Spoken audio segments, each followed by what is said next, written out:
Hello বন্ধুরা, শুভ দুপুর সবাইকে। কেমন আছো সবাই? আশা করব তোমরা সবাই ভালো আছো।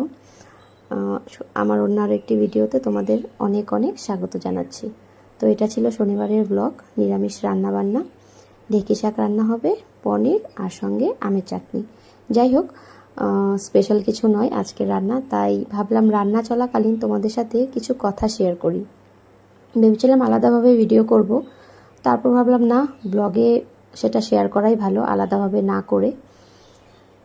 এবার সমস্যা যেটা হয়েছে সেটা হচ্ছে, আমি অনেক রকমের ভিডিও বানাচ্ছি, reels video, long video, post, অনেক কিছুই শেয়ার করছি ফেসবুক প্ল্যাটফর্মে। সেখানে আমি প্রচুর লোকের অনেক অনেক ভালোবাসা পেয়েছি। যে ভালোবাসাটা আমি পেয়েছি তার কোনো কৃতজ্ঞতা জানানোর আমার ভাষা নেই। কিন্তু তাদের মধ্যে কিছু মানুষ আছে, কিছু মানুষও বলবো না, একজন মানুষ, আমি তার নাম মেনশন করছি না, একজন মানুষের কি হয়েছে বলতো, আমি যে ধরনের কাজ করছি সোশ্যাল মিডিয়ায় সবটাতেই ওনার সমস্যা।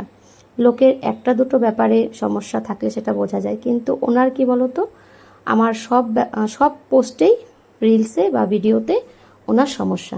আমি যেভাবে যে সব ড্রেস পরে ভিডিও বানাচ্ছি তাতে সমস্যা, যে ধরনের ভিডিও বানাচ্ছি তাতেও সমস্যা।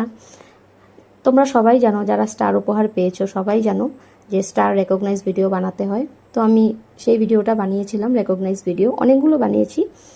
তাতেও ওনার সমস্যা হয়েছে। উনি কমেন্টের মাধ্যমে ওনার অনেক রকমের মন্তব্য রেখে গেছেন যে আমি ভুল করেছি, স্টার যারা দিয়েছেন তাদের নিয়ে ভিডিও বানানো উচিত হয়নি।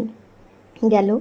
তারপর আমি সময় সময়, তোমরা অনেকেই দেখেছো, ঘরে যেভাবে থাকি নাইটি পরে সেভাবে পরেও কিন্তু বানিয়েছি, তাতেও ওনার সমস্যা।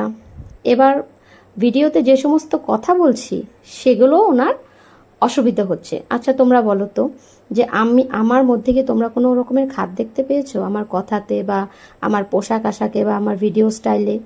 যদি এরকম হতো তাহলে তো আমি একাধিক কমেন্টস পেতাম, কিন্তু তোমরা কেউ তো আমাকে বলনি। শুধুমাত্র ওনারই কেন এত সমস্যা হচ্ছে আমি সেটা বুঝতে পারছি না। ভেবেছিলাম ওনাকে আলাদা করে কিছু বলবো, তারপর ভাবলাম যে না, সোশ্যাল মিডিয়ায় যেহেতু কাজ করতে এসছি, আমাকে যেমন ভালো কমেন্টসের রিপ্লাই দিতে হবে, খারাপ কমেন্টসেরও রিপ্লাই, সেটাকে এড়িয়ে গিয়ে ভালোবাসাই দিয়ে যেতে হবে যদি আমি সফলতা অর্জন করতে চাই। সেটা ভেবে থেমে গেলাম। না হলে এভাবে সোশ্যাল মিডিয়ায় এসে দু কথা বেশি বলে যাবে, সেটা আমি সহজে মেনে নিতে পারি না আমার পার্সোনাল লাইফে। কারণ আমার ভুল থাকলে সেখানে আমি 10টা কথা শুনতে রাজি, বাট যেখানে আমার ভুল নেই সেখানে আমি একটা কথাও শুনতে রাজি থাকি না। কিন্তু সেটা ভাবলে তো চলবে না। সোশ্যাল মিডিয়ায় যেহেতু এসেছি, সব কিছু মাথা পেতে নিয়ে তবে এগিয়ে যেতে হবে।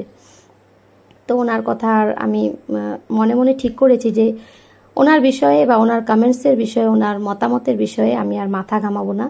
যারা আমাকে ভালোবাসা দিচ্ছ, তোমাদের সবার ভালোবাসা নিয়েই আমি এগিয়ে যাওয়ার চেষ্টা করব, আর সেটাই করছি। তো আমার ভিডিওগুলো যাদের ভালো লাগে, যারা দেখতে পছন্দ করো, তাদেরকে বলবো যে তোমাদের যদি মনে হয় যে না, আমি সত্যি পরিশ্রম করছি, খাটনি করছি, আমার কাজের মধ্যে এতটুকু কোয়ালিটি আছে, প্লিজ তোমরা আমাকে আরও ভালোবাসা দিও, আমার পাশে থেকো। কারণ এ পথে তোমাদের ভালোবাসা, আশীর্বাদ ছাড়া কিছুতেই এগোনো সম্ভব না। তো ছোট্ট একটা ভিডিও শেয়ার করলাম আজকেও। কিছু ভুলভ্রান্তি হয়ে গেলে আমি সবার কাছে ক্ষমা চেয়ে নিচ্ছি। সবার জন্য রইল আমার অনেক অনেক ভালোবাসা। টাটা।